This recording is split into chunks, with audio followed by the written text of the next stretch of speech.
Bismillahirrahmanirrahim. Assalamualaikum warahmatullahi wabarakatuh.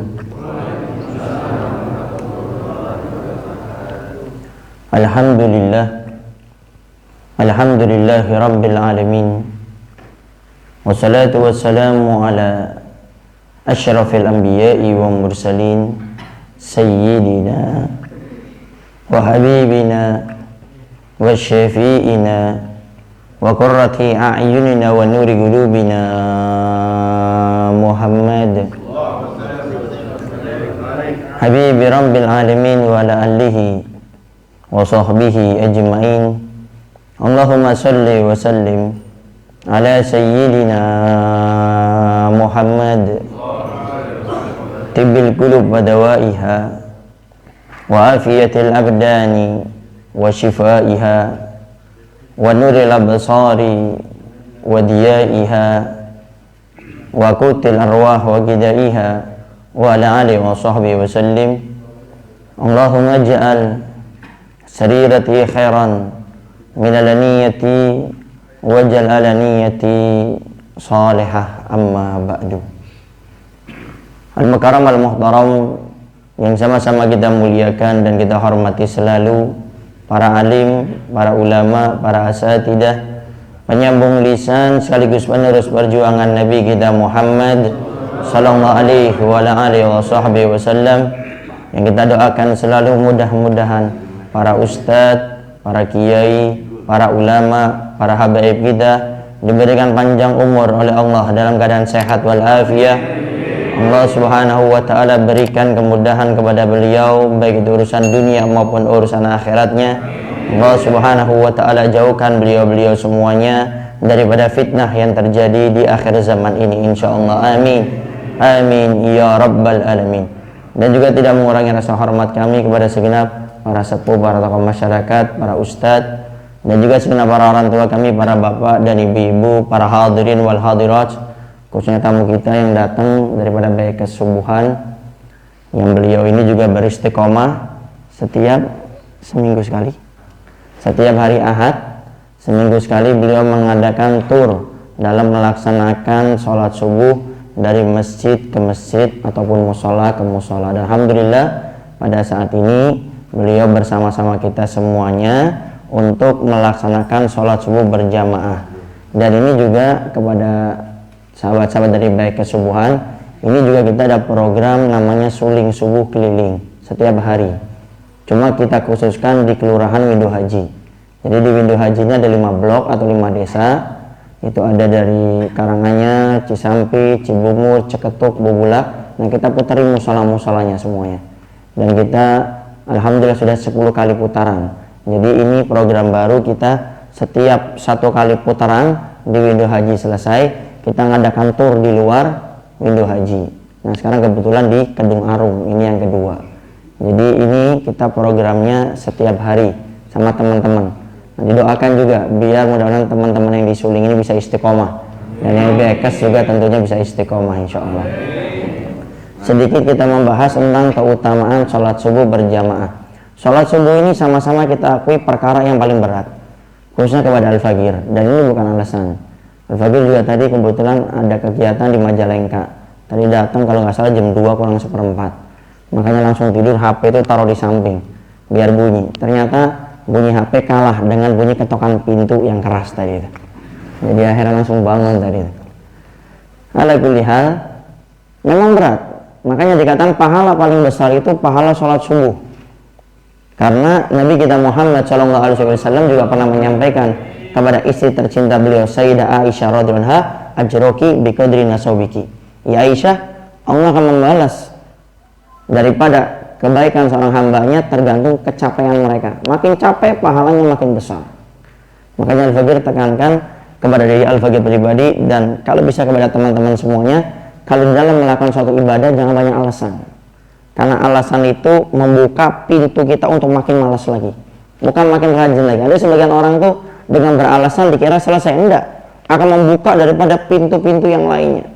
Maka Al-Fajr sampaikan sama teman-teman semuanya, kalau misalnya Al-Fajr dari luar kota pun jam berapa saja, pokoknya kalau jam 4 lewat Al-Fajr belum keluar rumah, ketok pintunya, dan ketoknya seperti rentenir yang lagi hutang gitu.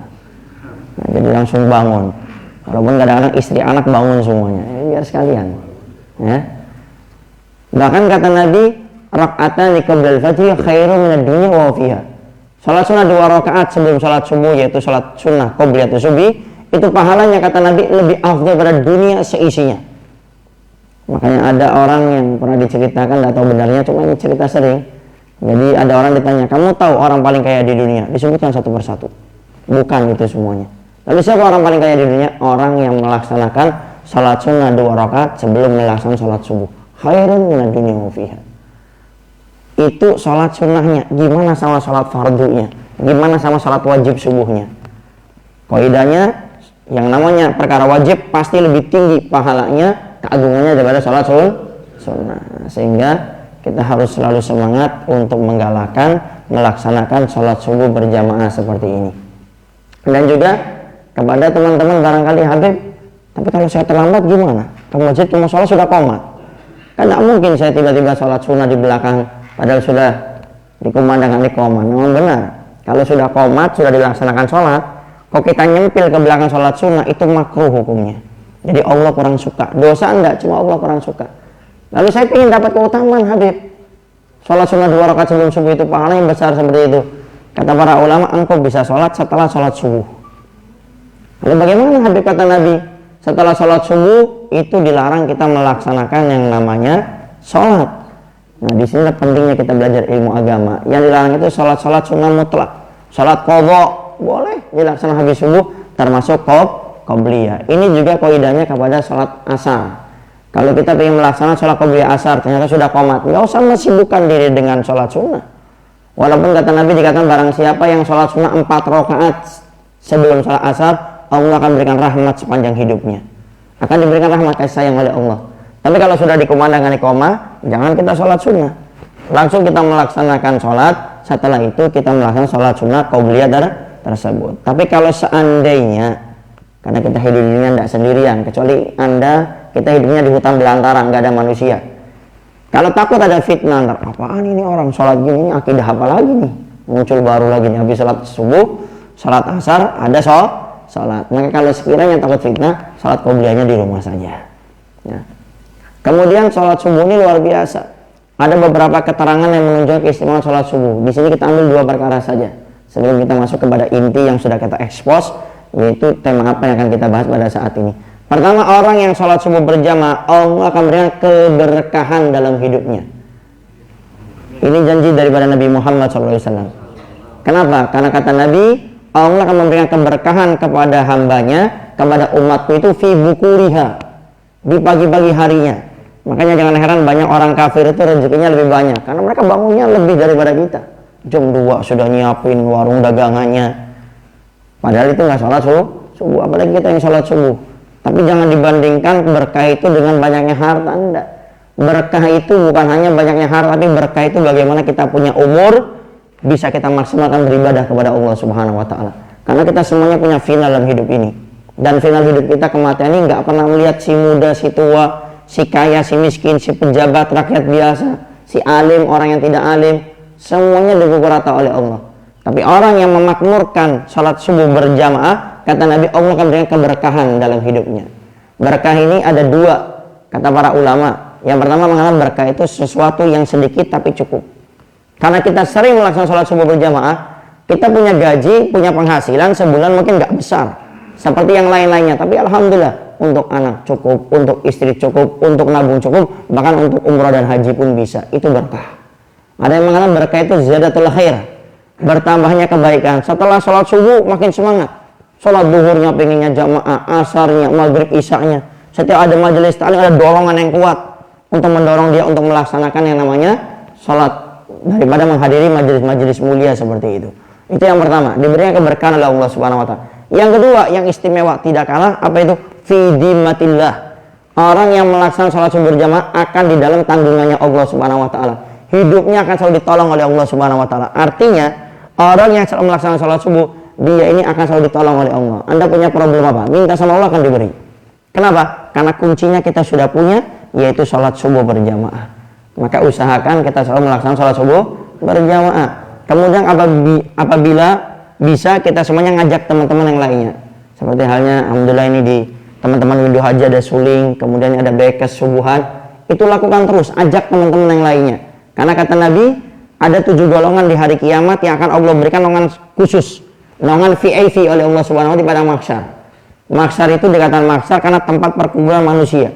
Semua umat Nabi Adam sampai terakhir umatnya Nabi Muhammad SAW akan berkumpul di satu tempat namanya mahsyar. Di mahsyar itu dari umat Nabi Adam sampai terakhir umatnya Nabi Muhammad berkumpul semuanya di sana. Itu bukan cuma perkumpulan, tapi matahari sejengkal di atas kepala kita. Kata para ulama, ini bukan majas, ini bukan satu perumpamaan, tapi ini hakiki.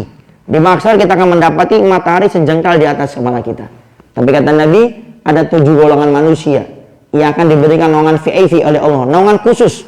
Gak bakal dia merasa panas, sempit, gak bakal.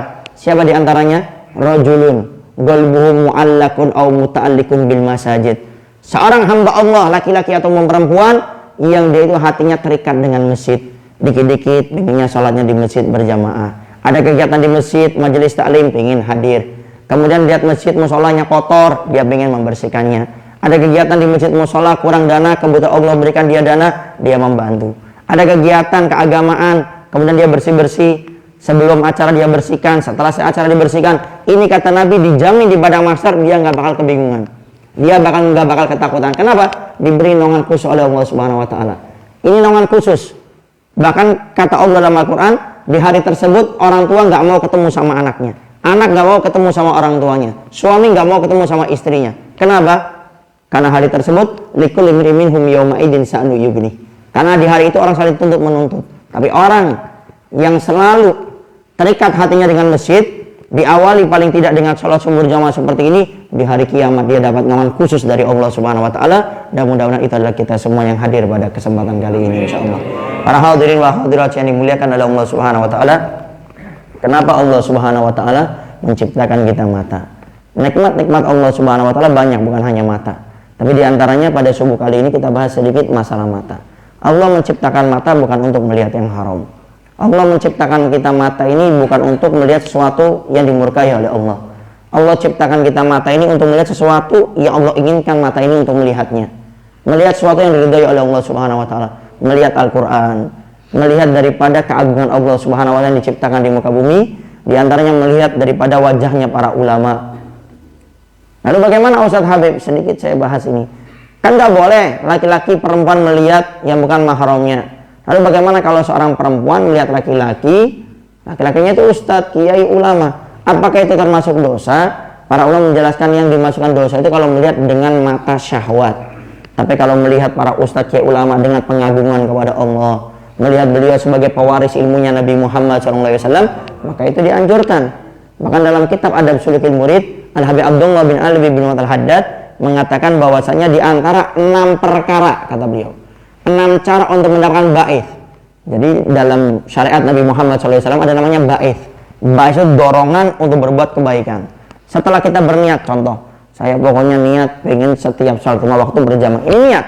Nah setelah niat itu ada dorongan yang menguatkan kita untuk melakukannya, itu namanya ba'ith, dorongan berbuat kebaikan. Di antara ba'is itu akan didapatkan dengan apa? Dengan melihat wajahnya para ulama, melihat wajahnya orang-orang soleh, maka akan mendapatkan ba'is tersebut. Nah sehingga tatkala kita melihat para ulama dengan pandangan cinta karena Allah, dengan pandangan cinta kepada Nabi Muhammad SAW, malah itu dianjurkan.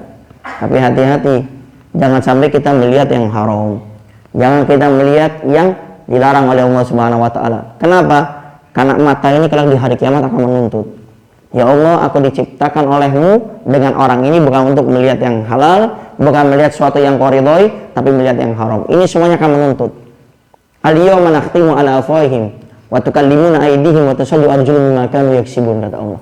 Dalam surat Yasin Allah firmankan di hari tersebut, nakhtimu ala afwahihim, mulut-mulut mereka kami kunci semuanya, kata Allah. Sekarang kita bisa membela diri kita, kesalahan kita dengan lidah kita masing-masing. Di hari tersebut kata Allah, jangan harap, kami kunci semua mulut mereka.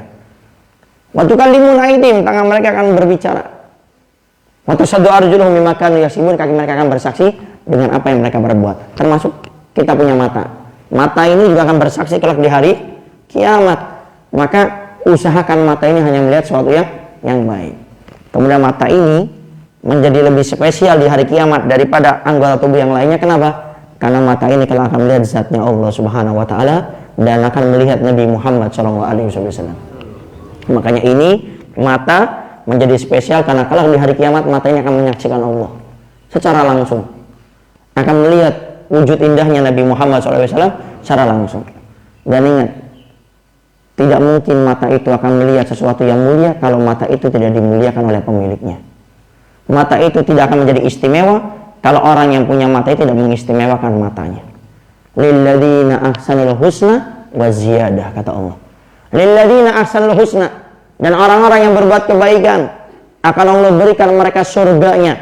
Wa ziyadah, kata Allah, akan diberikan tambahan. Para ulama mufassirun ahli tafsir mengatakan, apa arti ziyadah? Orang yang berbuat kebaikan sudah diberikan surga oleh Allah, kok ada tambahan ziyadah? Apa maksud ziyadah di sini? Adalah melihat zatnya Allah Subhanahu wa taala. Diceritakan kelak di surga, semua orang menikmati nikmat surga. Dia minta apa aja dikasih oleh Allah. Sampai dalam salah satu hadis kama qala dijelaskan, kalau ada seorang hamba masuk surga, dia melihat ada pohon anggur. Pohon anggur dia tinggi sekali, tapi dia ingin memakan, mencicipinya. Dia baru terletak di hatinya, terlintas di hatinya, ya Allah, coba buah ini bisa lebih ke bawah, saya mengambil dengan mudahnya, alangkah enaknya. Belum bicara, baru di hati, langsung Allah kabulkan. Tiba-tiba ini merunduk, ini pohon anggur, sampai dia bisa memetiknya dengan sendirinya. Kemudian tatkala dia memetik buah yang lainnya di pohon yang sama, rasanya beda. Tapi beda bukan kecut ya. Kita beli jeruk yang satu manis, satunya kecut. Enggak. Ini sama-sama nikmat. Kalau kita umpamakan ini anggur, rasa anggur, yang satunya anggur rasa cawu atau rasa pisang. Kalau sekarang kan ada rasa yang kecut, pahit. Ini enggak, sama-sama enak, cuma variasi, padahal pohonnya sama, buahnya sama. Itulah surganya Allah Subhanahu wa taala. Akan melihat daripada bidadari, kenikmatan Allah Subhanahu wa taala. Bahkan dikatakan setiap satu laki-laki akan diberikan oleh Allah Subhanahu wa taala 70 bidadari. Kemudian bidadari tersebut ya akan melayani atas apa yang diinginkan orang yang masuk surga tersebut. Tapi semua kenikmatan itu akan lenyap tatkala ada suara yang mengatakan, sekarang waktunya kalian melihat zatnya Allah Subhanahu wa taala. Itu penghuni surga seakan-akan semua nikmat hilang. Semua nikmat mereka tidak pedulikan. Mereka langsung bergegas untuk melihat zatnya Allah Subhanahu wa taala. Setiap hari kita sholat 5 waktu. Setiap saatnya kita melaksanakan perintahnya. Setiap saat kita meninggalkan segala sesuatu yang dilarang olehnya. Dan kita tidak pernah tahu bagaimana zatnya Allah Subhanahu wa taala. Di hari itu akan dibuka oleh Allah Subhanahu wa taala. Semua hamba akan memandang daripada zatnya Allah, dan juga akan melihat juga daripada wajah indah Nabi Muhammad SAW. Tapi ingat, itu hanya orang-orang yang bisa memuliakan matanya. Itu manusia-manusia yang mengistimewakan matanya. Tapi kalau orang-orang yang tidak mengistimewakan matanya, dikhawatirkan dia tidak bisa melihat Allah, tidak bisa melihat Nabi Muhammad SAW. Lalu bagaimana Ustadz Habib solusinya? Saya hidup di akhir zaman seperti ini. Yang penting tatkala kita bermaksiat kepada Allah, mata kita bertobat, tapi jangan janjian. Ayo kita janjian mata ya. Ini ada jembatan nih, nongkrong sana ya. Nah kalau ada perempuan lewat, kita lihat ya yang enak ya. Habis itu kita istighfar bareng-bareng. Ini nggak pakai seperti ini. Ini namanya talaub. Ini namanya main-main. Kata Nabi, la saghirata mal israr, tidak ada dosa kecil yang dilakukan dengan terus menerus. Jangan janjian sama matanya, sama istighfarnya. Artinya kita nggak sengaja melihat, setelah itu banyak istighfar. Nah, sebagai penutup, bagaimana ada seorang sahabat Nabi bernama sahabat Sa'labah bin Abdurrahman. Zaman dulu, zaman Nabi Muhammad SAW, ada sahabat Nabi namanya sahabat Sa'labah bin Abdurrahman. Ini sahabat khidmahnya total sama Nabi. Beliau punya rumah, itu beliau nggak mau tinggal di rumahnya. Total hidupnya sama Nabi. Beliau tidurnya bareng bersama Nabi. Tidurnya itu di masjid. Kenapa? Karena tatkala Nabi butuh apa-apa, beliau pengen langsung merespon. Dan beliau dikenal sahabat Sa'labah ini, kalau disuruh Nabi ini paling cekatan, nggak lemot, nggak lelet, nggak banyak alasan kayak kita. Cepet kalau dimintain tolong sama Nabi, cepet. Lalu suatu saat Nabi minta tolong sahabat Sa'labah ini untuk membelikan sesuatu, tapi jaraknya agak jauh. Akhirnya sahabat Sa'labah ini melewati jalan-jalan yang ada di kota Madinah. Tidak sengaja sahabat Sa'labah ini, di samping ini ada rumah. Rumahnya ini zaman dulu belum ada pintu, adanya cuma seperti tirai. Tapi tirai ini, sutro ini tembus pandang karena termasuk orang miskin dalamnya. Ini sahabat Sa'labah tidak sengaja melihat perempuan auratnya yang ada di balik tirai tersebut. Setelah kejadian tersebut, sahabat Sa'labah tidak pernah kelihatan sama Nabi Muhammad SAW. Nggak pernah kelihatan sampai Nabi setelah 40 hari, Nabi tanya sahabat Sa'labah ini di mana. Lalu sahabat Nabi menjawab, wahai Rasulullah, tidak ada di antara kami yang melihat Sa'labah. Diingat-ingat, jangan-jangan setelah kemarin saya memerintah sahabat Sa'labah. Iya ya Rasulullah, setelah engkau perintah pada saat itu sampai sekarang 40 hari, Sa'labah tidak pernah kami lihat. Akhirnya Nabi Muhammad SAW mengutus sahabat Umar dan sahabat Salman Al-Farisi untuk mencari sahabat Sa'labah. Dicari, nggak ketemu-temu. Seakan-akan sahabat Sa'labah ini bersembunyi, nggak pengen ketemu sama manusia. Sampai di pertengahan jalan antara perbatasan Mekah dan Madinah, di batas dengan dua gunung itu, bertemu Ar-Ra'i, si pengembala kambing.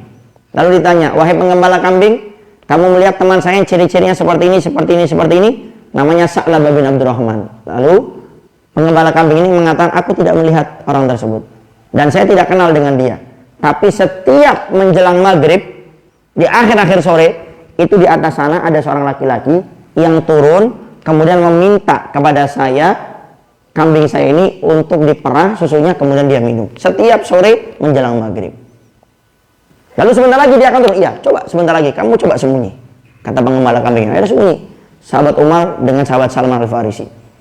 Setelah waktu yang ditentukan turun, dan sahabat Umar, sahabat Salman begitu kagetnya. Itulah sahabat Sa'labah, tapi badannya yang tadinya besar, gemuk, kekar, sekarang sudah menjadi kurus. Lalu tatkala meminta izin, diizinkan sedang memerah, lalu dipanggil oleh sahabat Umar, sahabat Salman, wahai Sa'labah. Lalu sahabat Sa'labah melihat, kaget, itu sahabat Umar, sahabat Salman lari, kabur. Tapi karena sahabat Umar, sahabat Salman lebih dekat, akhirnya ditangkap, kemudian ditanya, wahai Sa'labah, kenapa kamu tidak pernah ada di antara kami? Lalu sahabat Sa'labah mengatakan, demi Allah wahai sahabat Umar, sahabat Salman, mata ini sudah melihat yang haram, maka tidak pantas mata ini untuk memandang wajah indah Nabi Muhammad SAW.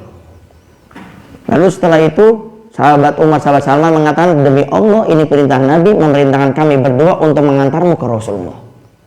Kata sahabat Salman, baik, aku akan ikut karena ini perintah Nabi Muhammad. Akhirnya ikut. Sampai melihat wajahnya Nabi Muhammad, sahabat Sa'labah ini nggak kuat, langsung pingsan seketika itu juga. Tatkala bangun dari pingsannya, sahabat Sa'labah kaget. Kenapa? Karena beliau sudah berada di pangkuannya Nabi Muhammad SAW. Kemudian sahabat Sa'labah mengatakan, ya Rasulullah, nggak pantas si pendosa ini berada di pangkuanmu. Lalu sahabat Sa'labah memaksakan diri untuk turun pingsan yang kedua kalinya. Tatkala bangun dari pingsan yang kedua kalinya, lalu sahabat Sa'labah langsung tanya, wahai Sa'labah, ada apa? Kenapa engkau harus menghilang di antara kami sampai 40 hari 40 malam? Ada apa wahai Sa'labah? Wahai Rasulullah, engkau ingat 40 hari yang lalu engkau menyuruh saya untuk membeli sesuatu di antara perbatasan Mekah dan Madinah. Saya tidak sengaja melewati gang-gang kota tersebut. Di samping saya melihat seorang perempuan yang terbuka auratnya. Maka setelah itu saya mengecam diri saya di hati saya tidak pantas melihat wajahmu karena mata ini sudah melihat yang haram. Lalu saya bersembunyi di antara dua gunung sana wahai Rasulullah. Lalu sahabat Sa'labah mengatakan, wahai Rasulullah, ada sesuatu yang bergerak di paha saya wahai Rasulullah. Lalu Nabi Muhammad SAW menjawab, wahai Sa'labah, tidak usah khawatir, itu malaikat Israel sedang melaksanakan tugasnya. Wahai Rasulullah, makin mendekat lagi wahai Rasulullah, sekarang sudah mulai berada di dada saya wahai Rasulullah. Lalu Nabi Muhammad SAW mengatakan, ucapkan wahai Sa'labah apa yang aku ucapkan. Lalu Nabi Muhammad SAW mengatakan, la ilaha illallah Muhammad Rasulullah. Sahabat Sa'labah mengucapkan la ilaha illallah Muhammad Rasulullah, meninggal seketika itu juga ditalkin langsung oleh Nabi Muhammad SAW. Begitu istimewa sahabat Sa'labah, meninggal di pangkuan Nabi, ditalkin langsung sama Nabi Muhammad SAW. Tapi keistimewaan itu tidak terhenti sampai di situ. Bagaimana keistimewaan sahabat Nabi yang menjaga pandangan matanya. Tatkala dikuburkan sahabat Sa'labah, Nabi datangnya kebetulan waktu itu agak terlambat. Tatkala Nabi datang, tiba-tiba Nabi menyingsingkan gamisnya, diangkat. Sahabat Nabi, ya Rasulullah, kita tidak ada banjir ini.